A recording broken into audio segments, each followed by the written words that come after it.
The centuries-old ban on exporting cats from ancient Egypt was finally circumvented through a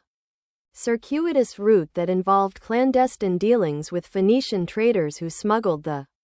revered felines out of the country, ultimately selling them to wealthy patrons in Athens and other